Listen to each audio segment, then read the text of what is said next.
क्या योगी आदित्यनाथ प्रधानमंत्री मटेरियल हैं? केशव प्रसाद हो गए, डॉक्टर बीके सिंह। नमस्कार, एमटी टॉक शो में आपका स्वागत है। जैसा कि हम लोग जनप्रतिनिधि की आवाज बनकर जनप्रतिनिधियों से जो है वो सवाल पूछते हैं, इसी क्रम में हमारे साथ फूलपुर के नवनिर्वाचित विधायक दीपक पटेल जी हैं। आपको हम बता दें, दीपक पटेल ऐसे विधायक हैं जो जमुना पार के करछना विधानसभा से भी विधायक रहे और गंगा पार की फूलपुर विधानसभा से भी विधायक हैं। गंगा पार यमुना पार दोनों जगह का प्रतिनिधित्व करने वाले शायद प्रयागराज में अभी इस समय इकलौते जो है नेता हैं। और दीपक पटेल भी उपचुनाव जीते थे और ऐसा उपचुनाव जीते थे कि जिसमें जो है लोगों को उम्मीद नहीं थी। भारतीय जनता पार्टी को फूलपुर में कहने का मतलब दोबारा उन्होंने स्थापित किया। तो देर न करते हुए हम लोग दीपक पटेल जी से बातचीत का सिलसिला शुरू करते हैं। विधायक जी, आपका हमारे टॉक शो में बहुत बहुत स्वागत है। धन्यवाद। जैसा कि मैंने अभी पहले ही बताया कि आप यमुना पार और गंगा पार दोनों का प्रतिनिधित्व हैं और यमुना पार में तो आप दो विधानसभा जो है बारा और करछना दोनों आपकी मानी जाती है और यहाँ फूलपुर है। अच्छा, जब अब आप विधायक के रूप में काम कर रहे हैं तो फूलपुर में काम करना ज्यादा आप सहज महसूस कर रहे हैं? करछना में करते थे तो वो ज्यादा सही था? देखिए, दूसरा चुनाव जब मैं करछना से लड़ा तो वहाँ परिस्थिति अलग थी। विधानसभा एक लंबे समय से कोई बातें आ रही और दल की परिस्थिति भी प्रतिकूल थी। समाजवादी पार्टी प्रचंड रहा थी, तकरीबन पूरा जिला एक या दूसरी को छोड़कर समाजवादी पार्टी ने 2012 के चुनाव में जीतने का काम किया। लेकिन अगर राजनीतिक व्यक्ति के रूप में अगर देखा जाए तो मन में है जनता के लिए काम करना, तो कहीं कुछ ऐसा नहीं है पार्टी भेजेगी वहाँ जाके लड़ेंगे। और आसानी तो कहीं नहीं होती, चुनाव लड़ के जीतना आसानी से तो संभव नहीं है। कहीं भी किसी भी विधानसभा में जीतना पड़ता है, करना पड़ता है, जीतना पड़ता है, समस्या है। तो ऐसा कोई बुनियादी फर्क नहीं है कि वो अलग विधानसभा इजी है या टफ है। सब एक ही तरह के लगभग लोग हैं, एक ही तरह की चीजें हैं। हाँ, अच्छा नेताजी, बात उपचुनाव में जब आपको टिकट मिला लोकसभा चुनाव के बाद 2024 चुनाव के बाद 2024 लोकसभा में देखा गया कि फूलपुर से 17,000 वोटों से भारतीय जनता पार्टी जीती थी। फिर उपचुनाव में आपने वो 17,000 कवर किया, साथ में 11,000 प्लस आने के लगभग जो है 28,000 वोट। आप जब लड़ना शुरू किया, आपको टिकट मिला तो आपको लगा नहीं कैसे मैनेज होगा? देखिए, टिकट घोषणा से पहले ही एक जन आवाज हो चुकी थी कि माता जी वहाँ सांसद नहीं है तो हमें भी वहाँ काम करने का अवसर मिला। उसकी एक जन आवाज थी कि हाँ इनको टिकट दिया जाए और पार्टी ने उसको सुना। कठिन तो था ही, आंकड़े विपरीत थे, लेकिन लोकसभा चुनाव की परिस्थिति भी अलग थी। उस समय एक दोबारा एक बबल बनाया गया, आरक्षण खत्म हो जाएगा और इन परिस्थितियों के कारण लोकसभा का चुनाव डिफरेंट था। लेकिन तो था उपचुनाव भी। उपचुनाव में बड़ी समस्या होती है मतदाताओं को मतदाता पहुँचाते हैं, क्योंकि एक माइंड मेकअप होता है लोगों का कि इस चुनाव से न सरकार करनी है न बिगड़नी है। तो कठिन था चुनाव, सभी कठिन। सपा प्रत्याशी ने तो आरोप लगाया कि आपकी सत्ता थी और उनके वोटरों को निकलने नहीं दिया गया, लाल कार्ड निकाल दिया गया और जो है फर्जी वोट बनाए गए। ये कुछ सच्चाई भी? ये हार की चीज है, हारने के बाद एक ही बहाना मिलता है। सही बात, हम भी हारे जीते हैं, हम भी यही कहते थे। तो जनता का जनादेश स्वीकार करना चाहिए। मतलब सपा प्रत्याशी जनता का जनादेश नहीं स्वीकार करते। अब इस तरीके की बात करेंगे तो यही बात समझ में आएगी।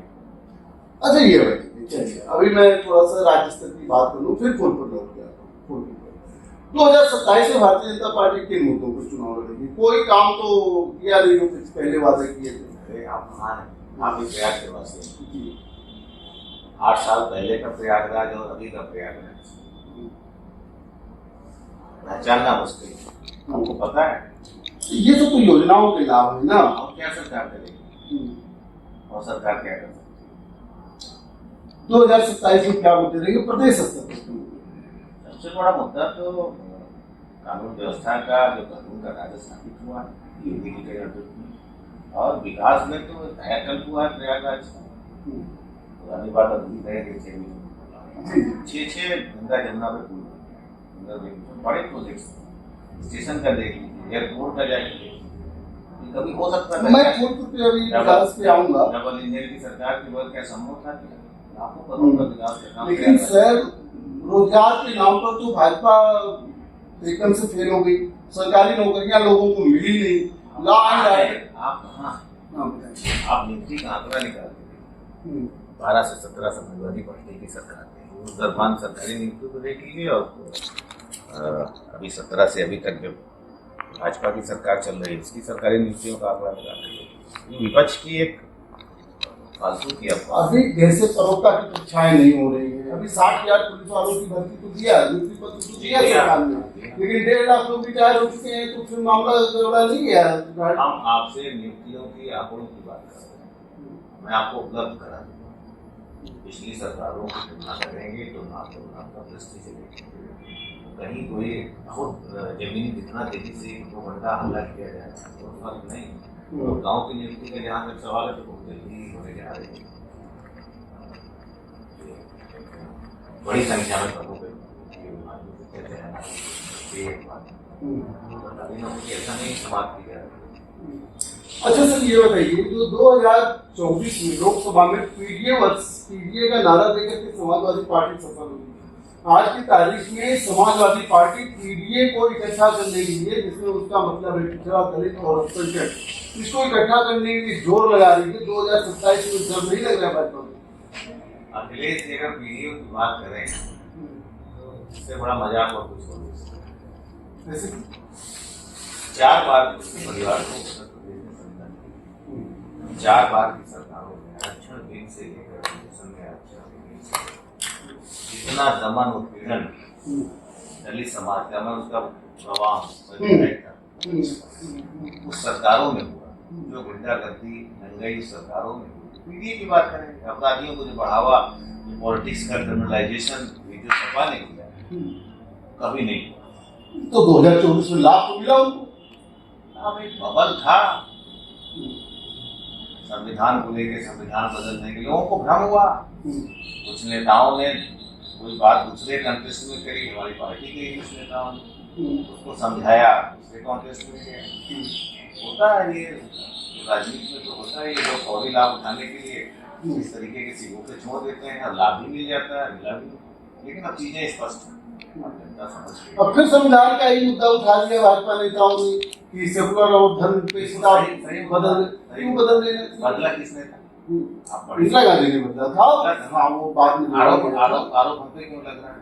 तो फिर उसको हटाने की क्या जरूरत है? धर्मनिरपेक्ष और सेकुलर समाजवाद ये कौन लेके आया? मूल संविधान जो बाबा साहब ने बनाया था उसमें क्यों जवाब दिया? चर्चा का विषय है क्या इसी परिस्थिति यानी कि 2027 के चुनाव भारतीय जनता पार्टी जो ध्रुवीकरण करके लड़ना चाहती है, हिंदू मुस्लिम करके लड़ना, अपोजिशन के लोग कर रहे हैं। जब आप एक पक्ष को जाहिर करोगे या फिर मानव स्वभाव है, स्वाभाविक दूसरा पक्ष भी इकट्ठा होने का प्रयास करेगा। अभी देखिए कांवड़ यात्रा के दौरान जो है नाम लिखने की फरमान जारी कर दिया गया। क्या जरूरत है? बुराई क्या है भाई? नाम लिखिए, आप स्पष्ट करिए। अगर नाम जान के कोई हिंसा कर जाए, कोई अराजकता कर जाए तो उसे भी नाम जान के क्यों करेगा? आप चीजें छिपा कर क्यों व्यापार करना चाह रहे हैं? स्पष्टवादी बनिए, जिसकी इच्छा जहाँ होगा वो जाएगा। ये जो हमारी सरकार ने किया है कि आप अपना नाम डिस्क्लोज करें, क्यों छिपाना? क्यों? मैं केवल मुसलमानों को भी नहीं सकती, और फिर छिपाना क्यों? कि आप किसी व्यापार में हो, आप किसी सार्वजनिक लोगों से जुड़े काम में हो, तो आप नाम छिपा कर क्यों करना चाहते हैं? अब देखिए प्रयागराज से बनारस के लिए लोग जल लेके जाते थे ससमेर घाट से, और पूरा बनारस तक रास्ता बंद होता है 1 महीने तक। आपको नहीं लगता कि इससे आम पब्लिक को भी दिक्कत होती है, आपको भी दिक्कत होती होगी? क्षेत्र में जाते हैं तो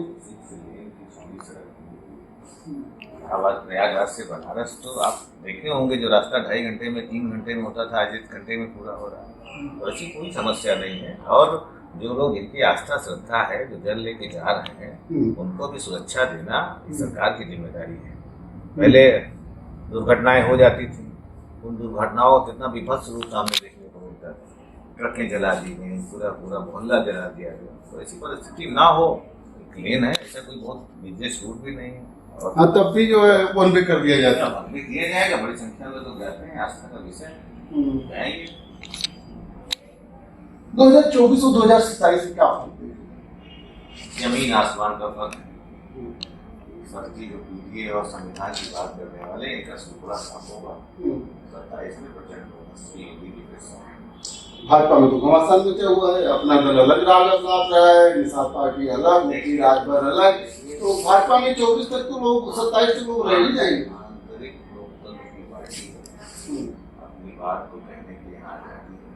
लोग अपनी बात कहते हैं और सरकारें उसको सुनती हैं और उसका समाधान करती हैं। कोई तानाशाही नहीं। ये परिवारवादी पार्टियां हैं, यहाँ मजा नहीं कोई बोल देगा। किसकी हिम्मत है बोलने?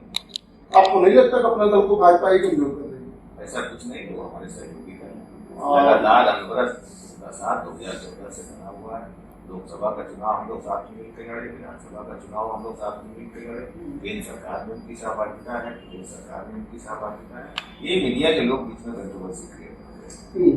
अच्छा सर, एक चीज और बताइए, योगी वर्सेज केशव प्रसाद जो चल रहा है, योगी वर्सेज केशव प्रसाद जो चल रहा है, यहाँ तक कि कहा जाता है कि केशव प्रसाद मुख्यमंत्री बनना चाहते हैं योगी। ये तमाम मीडिया हाउसेज में और जगह चल रहा है। मैं जानना चाहता हूँ कि दीपक पटेल किस गुट में है? योगी भारतीय जनता पार्टी के साथ है, योगी के साथ भी है, केशव जी हमारे जिले के समान। और तीसरा आदमी आपकी नई शादी हुई, बच के रहिएगा। तीसरे आदमी की बात मत जाइए, लोग आग लगाने वाले हर जगह है, कहीं कुछ नहीं है। योगी जी मुख्यमंत्री हैं, उनके सहयोग में जो हमारे डिप्टी में सब लोग मिलजुल के देखिए, चारों तरफ विकास का काम हो रहा है, तो देश का भविष्य उज्जवल हो रहा है।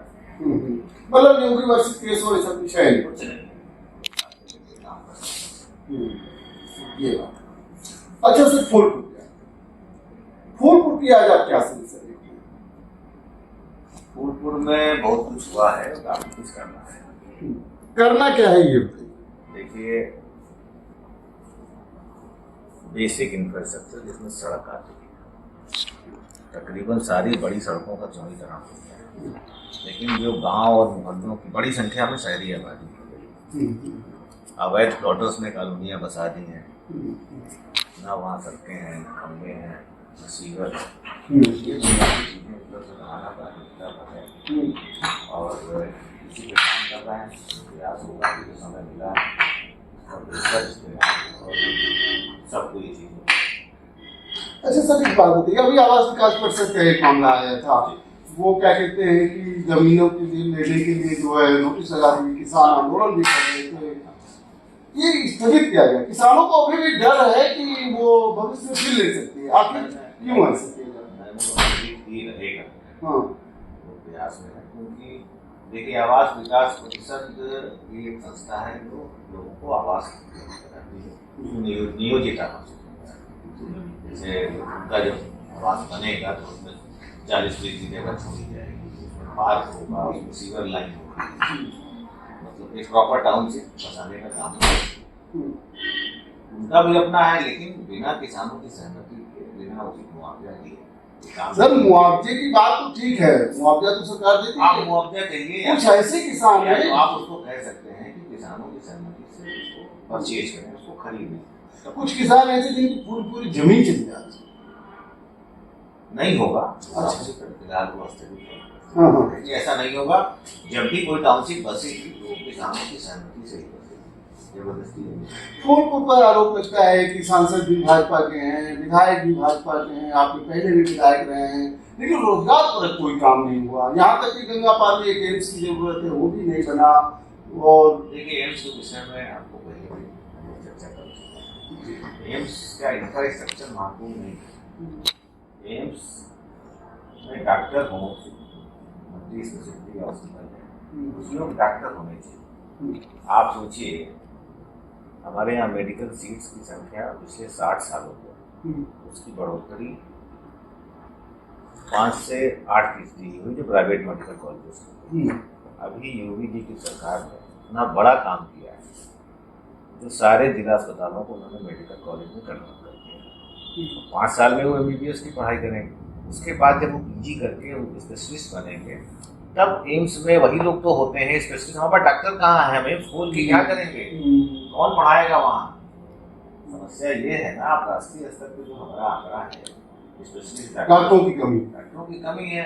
अभी मेडिकल कॉलेज जो नए खुल रहे हैं, आप पहले ये MBBS का कोर्स करेंगे, फिर PG करेंगे, फिर स्पेशलाइजेशन करेंगे, उसके बाद एम्स में तो वही लोग होते हैं। PG और एम्स ऐसे हॉस्पिटल हैं, यहाँ पे स्पेशलिस्ट लोग होते हैं। कहाँ से लाएंगे? आप बिल्डिंग बना देंगे, इंफ्रास्ट्रक्चर दे देंगे, लेकिन उससे थोड़ी ना काम चलेगा। जरूरत है प्रयागराज को। अभी फूलपुर में जो है जो बाईपास बना है, जो सड़क बनी है रेलवे लाइन पर, रेलवे फाटक जिसको बोलते हैं, कहा जाता है कि वो ओवरब्रिज बहुत खराब बना, बहुत सकरा बना है, उससे लोगों की समस्या सॉल्व ना होगी और जो है दिक्कत कर रही, क्योंकि उसका जो मुहाना है वो कचहरी रोड, कचहरी पास ही गिरा दी है, जहाँ भी लगा। हाँ, पहले तो बहुत खराब तो उसमें इतना बड़ा उसमें लोगों को नहीं जाना। हाँ, उसका जो मॉडल बना, लेकिन उसका भी इलाज हो रहा है। भूतपुर का आपको पता है, भूतपुर का बाईपास प्रस्तावित है। वहाँ जाना अब तो जो लोग उनसे नापते जाते हैं, जिनको बाहर निकलना होगा, बहुत जल्दी बाईपास पे काम शुरू हो जाएगा। अच्छा, रास्ता ही समझना। अच्छा अब ये राजनीतिक विरोधी है, वो चीज बन रही है तो अब डिजाइन फर्क कितने लगे। पहले तो नहीं बनाती है, क्यों नहीं बनाती? ये अभी क्यों बना? आखिर जब हमारी सरकार आई तभी बना, पहले बनना चाहिए था। इतना महत्वपूर्ण है तो 8-8 घंटे 6-6 घंटे प्रतिदिन का। अच्छा देखिए, आपके विधानसभा में बिजली की लोग समस्या बहुत उठाते हैं, 6-6 घंटा 7-7 घंटा बिजली नहीं रहती है, और आपकी सरकार के पावर समस्या इस बार थोड़ी सी आई, लेकिन हम लोग प्रयाग के वासी हैं। हम लोगों ने 17 से पहले भी बिजली को देखा है, 6 घंटे भी नहीं मिलती थी। आज 18 घंटे सरकार दे रही है। लोकल फॉल्ट, ओवरलोडिंग, और हमको लगता है कि थोड़ा बहुत बिजली कर्मियों का असहयोग भी है, जो उनका एक विशेष मुद्दा चल रहा है। प्राइवेटाइजेशन का। हाँ, प्राइवेटाइजेशन बताइए, आपकी सरकार प्राइवेट कंपनियों को दे देगी तो आखिर घरों में रोजगार के तो भी संकट आ जाएंगे। देखिए, प्राइवेटाइजेशन का विरोध वही लोग कर रहे हैं जो बिजली चोरी कर रहे हैं। अच्छा, ये पब्लिक या कर्मचारी? आंखों पे पूर्वांचल विद्युत निगम तो सरकार अगर 100 रुपये की बिजली देती है 22 से 23%, उसका खामियाजा हम जैसे लोग, आप जैसे लोग जो ईमानदारी से बिल पे करते हैं वो लोग भुगतते हैं। कारण ये है हर बार दाम बढ़ता जा रहा है बिजली दरों का। सब लोग अगर भुगतान करें तो बिजली के रेट अपने आप आते जाएंगे। और अभी जो स्थितियाँ हैं, विभाग को उत्तरदायी होना चाहिए, जवाबदेही होनी चाहिए। आप इसी सवाल कर सकते हो बिजली विभाग की जो स्थिति है, कैसे आपको लगता है? हम लोग के पास रोज 10, 15, 20 कंप्लेन आती है, ट्रांसफार्मर ये रूटीन का डिपार्टमेंट है, हम लोग का काम है।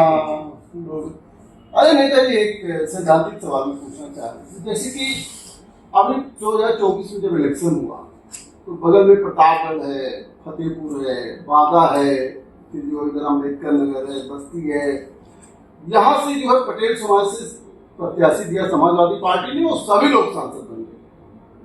आपको नहीं लगता है कि जो है उत्तर प्रदेश मंत्रिमंडल में पटेल समाज की जो है भागीदारी कम है, जिसका नुकसान 2027 में हो सकता है, इसलिए दीपक पटेल को मंत्री बनना चाहिए? नहीं, सोचते भी नहीं, सरकार को लगेगा ऐसा करेगी कि हाँ जिस लायक हम हैं। और हम बहुत आभारी हैं कि चुनाव में पार्टी के कर दिया और सारे कार्यकर्ताओं ने इसे दिखाने का काम किया। अगर आप व्यक्तिगत समाज की बात करें तो मैं आपको बता दूँ, सबसे ज़्यादा विधायक आज की डेट में हमारे समाज से भाजपा आज़ादी के बाद का आंकड़ा सबसे बड़ी संख्या में टिकट देने का काम हुआ, इसलिए सबसे बड़ी संख्या में जीत गया। चलिए अखिलेश जी की आँख खुल गई, अखिलेश जी की आँख खुल गई, उन्होंने टिकट तो दिया कम से कम। हाँ, तो 2027 में भी देंगे, लेकिन 24 के इशूज अलग थे ना, मुद्दे अलग थे। 24 का मुद्दा तो ये अभी अपना दल यश को जो है किनारे कर रही है भाजपा, तो जो है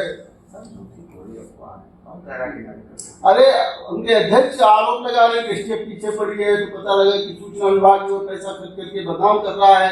तो बहरहाल आप एक चीज बताइए सर, फूलपुर के लिए अभी नया क्या हुआ है?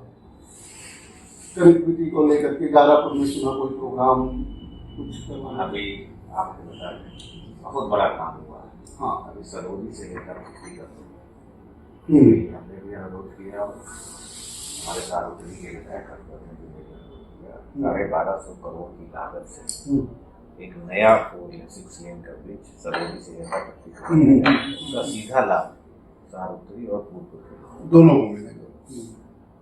ये विधायक बनने के बाद की बात है। हाँ, एक बड़ा प्रोजेक्ट हमारे एक बहुत बड़ा कछार का इलाका जो इसकी कटान की वजह से इसका अस्तित्व संकट में था। अगर यही 11 चाहिए। अच्छा, यहाँ जोशी से निकलने के जंगली को टुकड़ा होता है। हाँ, गंगा जी का कछार का बड़ी संख्या में जमीन हर साल गंगा जी में समाहित हो गया। अगर यही स्थिति रहेगी अगले 15 से 20 वर्षों में गाँव का अस्तित्व ही खत्म हो जाता है, लोगों को विस्थापित होना पड़ता है। कटान बोलते हैं। उसका प्रोजेक्ट बन गया, वो भी बड़ा प्रोजेक्ट है, काम चल रहा है और मुख्यमंत्री जी ने सहमति दी है कि इस काम को प्रारंभ से करवाना। 2 बड़े प्रोजेक्ट जो एक तरीके से 75 साल से लोग प्रतीक्षा कर रहे हैं। बड़ी चीजों पे जो हम लोगों का काम होता है बड़े काम किए हैं। आपको अभी तो ज्यादा दिन विधायक हुए नहीं हुआ है यहाँ पर, पूर्व विधायक और आप पूर्व विधायक भी भाजपा के लिए, उनके काम को आगे बढ़ाने या फिर कुछ अपने काम को भी जाना है? हम लोग दोनों लोग मिलजुल कर विकास का बना है, बचे हुए समय में क्या काम करना? आपको बताया ना कि इंफ्रास्ट्रक्चर पे काम किया, 2 बड़े प्रोजेक्ट लेके आए हैं। अभी भी हमारे यहाँ इंडस्ट्रियल एरिया है, उसका पुनर्धान हो गया, इसलिए ध्यान है। अभी बिल्डिंग बन के खड़ी थी, हमारे यहाँ एक नया महिला महाविद्यालय अनुरोध किया मुख्यमंत्री जी से, उनका मुझे सूचना आई फूलपुर में इसका पूरा स्टाफ नियुक्त हो गया। इस वर्ष से हमारा एडमिशन प्रारंभ हो जाएगा। बड़े कामों को ध्यान। हाँ, इस पर तो आप अच्छा कि एजुकेशन पर आपने खुद ही उठा दिया मुद्दा। कोई पॉलिटेक्निक कॉलेज, IIT, ITI मतलब इस तरीके के कॉलेज जो है मतलब टेक्निकल इंस्टीट्यूट्स का बड़ा अभाव है फूलपुर में, वो भी सरकारी इंस्टीट्यूट्स का। तो नहीं लगता कि स्थापित बड़ी संख्या में शहरीकरण हो गया है। आगे विधानसभा आगे क्या तकरीबन 60 से 70 विधानसभा नगर निगम शहर में लोगों का जुड़ाव है यहाँ। अब इसी की बात करें, प्रयागराज विश्वविद्यालय हम लोग जब पढ़ने गए थे एडमिशन के कितने डाले, आज आधी जगह सीटें खाली। हाँ, बच्चे ही नहीं एडमिशन लेने इतने कॉलेज हो गए। सही बात। 2027 में क्या लगता है? पटेल फूलपुर से बहुमत से भाजपा है,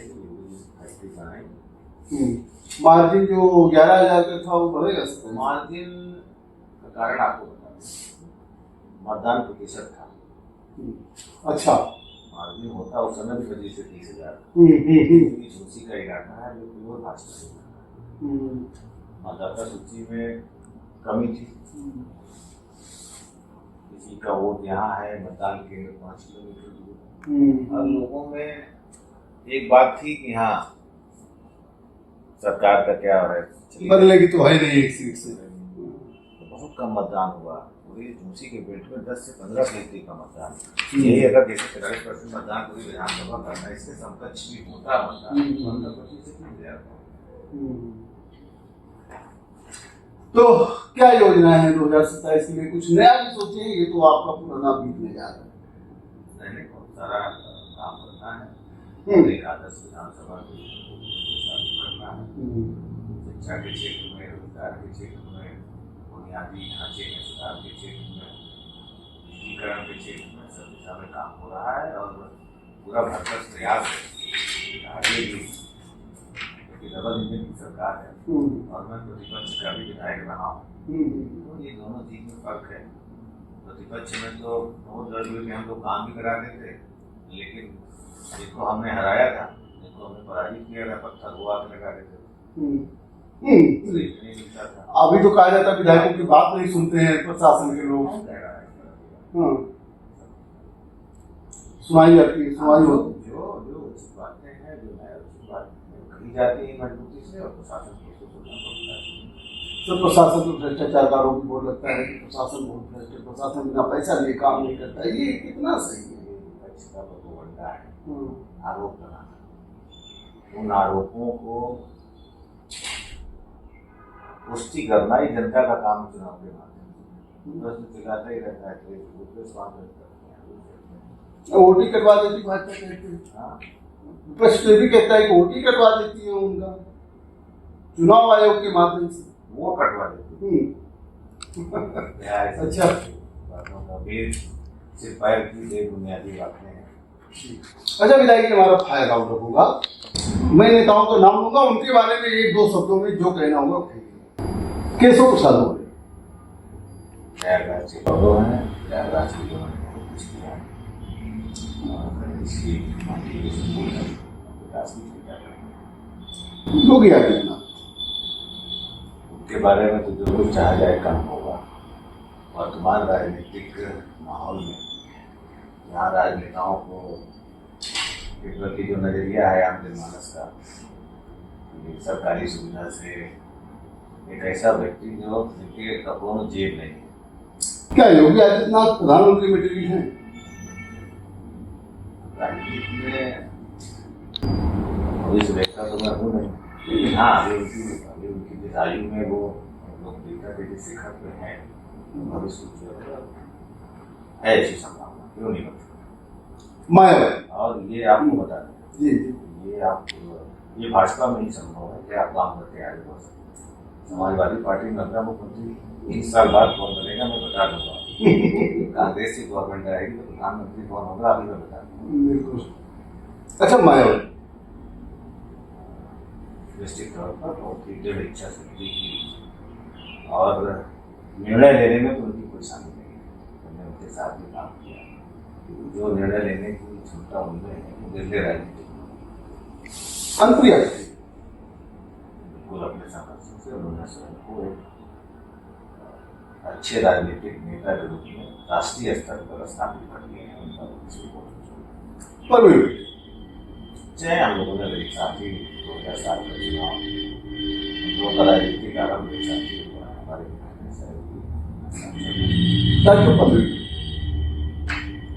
हाँ उसी परिवार की हैं, वो भी डॉक्टर सोमेरा जी भी, लेकिन उनकी ख्याति नकारात्मक कामों में जाता है। ओपी राजभर इसी संघर्षों से आगे आए हैं। जो है सत्ता सबको प्यारी होती है, उनको भी प्यारी है, नई बात है, और इसमें कोई दो राय नहीं है कि एक बड़ा समाज उनका उनके साथ है। डॉक्टर जीके सिंह भले व्यक्ति हैं, राजनीति में से उनको आना चाहिए, अच्छी खासी अपनी प्रैक्टिस उनका चिकित्सा का काम का छोड़ के समाज सेवा का काम कर रहे हैं। अच्छा सर, फूलपुर का जो है सबसे सफल विधायक आप अब तक जिसको आप देखिए, फूलपुर विधानसभा 2012 में अस्तित्व में आई है, उसके पहले विधानसभा का नाम झूसी था और थी तो शहर के नजदीक की विधानसभा, लेकिन झूसी प्रॉपर जो बसा हुआ है बड़ी संख्या में लाखों लोग, कुछ नहीं था दूसरे गाँव के नाम। जमीनें बहुत महंगी हैं, लेकिन जब आप वहाँ रहने जो लोग बड़े अरमान से पैसा इकट्ठा करके जमीन लेते हैं, घर बनाते हैं, इस नाते कि शहर में रहना, जो भी पढ़ाई कराना है, स्वास्थ्य सुविधाओं का क्या है, लेकिन वहाँ कुछ भी नहीं था। लेकिन पिछले 7-8 सालों में काफी कुछ काम हुआ है और आगे भी सिलसिला आगे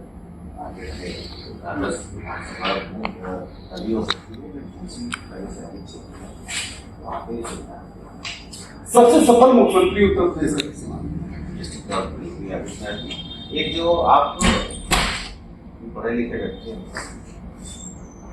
जब तक उद्योगीकरण नहीं होगा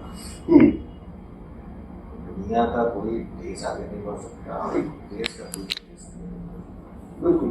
आज उत्तर प्रदेश का एक ऐसा माहौल बना है, गवर्नमेंट से लेकर इंफ्रास्ट्रक्चर तक बड़े पैमाने पर हर क्षेत्र में नॉर्थ मिसाइल के निर्माण से लेकर तकरीबन सारी कंपनियां यहाँ काम कर रही हैं। ये वातावरण उन्होंने दिया है उत्तर प्रदेश को, और इसीलिए आज हमारी इकोनॉमी देखिए इसमें कहाँ से कहाँ पहुँच गई। चौथे नंबर की अर्थव्यवस्था हूँ और दुनिया में हम चौथे नंबर पर।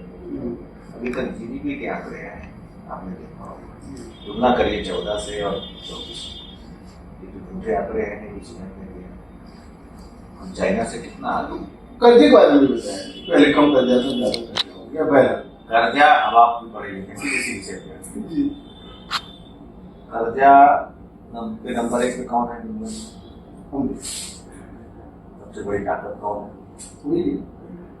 कर्जा अगर सड़क बना रहे 36 किलोमीटर रोज सड़क बना रहे हैं, अगर हम सड़क बना रहे हैं, इतना काम इंफ्रास्ट्रक्चर पे, आप सोचो मायावती जी ने एक बनाया था आगरा, अखिलेश जी ने दूसरा बनाया इटावा, आज 8-9 एक्सप्रेस हाईवे लिंक एक्सप्रेस है। और कर्जा किसको मिलता है? इसके पास गारंटी होती है। ऐसे कौन कर्जा दे देगा? आज दुनिया, विश्व बैंक से लेकर दुनिया के लोगों को लगता है कि यहाँ निवेश हमारा सुरक्षित है, हमारे निवेश की वापसी होगी, तो लोग इन्वेस्ट कर रहे हैं, आप इसको कर्जे के रूप में मत देखिए। तो क्या उत्तर प्रदेश में भी औद्योगिकरण उत्तर प्रदेश का भी होने के चांसेस हैं? जाके देखिए, ये डिफेंस कॉरिडोर को जाके देखिए, डिफेंस के क्षेत्र में तो हम कहाँ जा रहे हैं आपको दिखेगा आगे तो। सारी दुनिया डर रही है कितना सस्ता निर्माण करके दे दे रहे हैं, हम लोग की दुकान बंद हो जाएगी, तो पीछे पड़े हुए हैं। डिफेंस के क्षेत्र में हम बात में नेटवर्क बने, कोई काम नहीं, हम इस नाते नहीं कि हम भाजपा डिफेंस के क्षेत्र में आप तुलना करेंगे कुछ नहीं। वेपन्स की खरीदारी की बात आती थी, सब मामले फाइलों में अटके रहते थे, मोदी जी ने काम किया नहीं किया, देखिए मारा हम लोगों ने ऑपरेशन सिंदूर। तो विधायक जी, लास्ट में जो है आप फूलपुर की जनता को, अपने विधानसभा की जनता को, प्रदेश की जनता को क्या कहें? फूलपुर की जनता का बहुत बहुत आभार है। बहुत कम समय में टिकट की घोषणा हुई और सबने अपने आप को प्रत्याशी मानकर काम किया। आज भी फूलपुर की जनता बड़ा स्नेह देती है, प्यार देती है, आशीर्वाद देती है, और जो अवसर उन्होंने अपनी सेवा करने दिया है, ये हमारे लिए सौभाग्य है। आगे जो मुद्दों को खड़ा करना हमारे लिए एक चुनौती है, बड़ा प्रयास होगा। चलिए विधायक जी, 2027 में दोबारा चुनाव जीतने के लिए अग्रिम शुभकामनाएं। आपने समय दिया, इसके आपको बहुत बहुत धन्यवाद। जैसा कि आपने देखा, हमारे साथ जो है फूलपुर के नवनिर्वाचित युवा विधायक दीपक पटेल थे। दीपक पटेल का कहना था कि फूलपुर के लिए जो है बहुत से काम हुए हैं और उनके विधायक बनने के बाद काम हुए हैं, जिसमें जो है सलोरी से हेतापट्टी के पुल का निर्माण तो बहुत ही ऐतिहासिक काम होगा। साथ में जो पूरे प्रदेश का विकास हो रहा है। आपका कहना है कि भाजपा ने जितनी नौकरियां दी हैं, अगर जो समाजवादी पार्टी के जमाने की देख ली जाए तो उससे ज्यादा है। विपक्ष जो है प्रोपोगेंडा कर रहा है, पीडीए का मतलब कुछ नहीं है। 2027 में भारतीय जनता पार्टी की सरकार बनेगी, ऐसा उम्मीद है फूलपुर विधायक दीपक पटेल को। चलिए फिर हम आपकी मुलाकात दीपक पटेल से कराएंगे। देखते रहिए एमटी टॉक शो। बहुत बहुत धन्यवाद। बहुत बहुत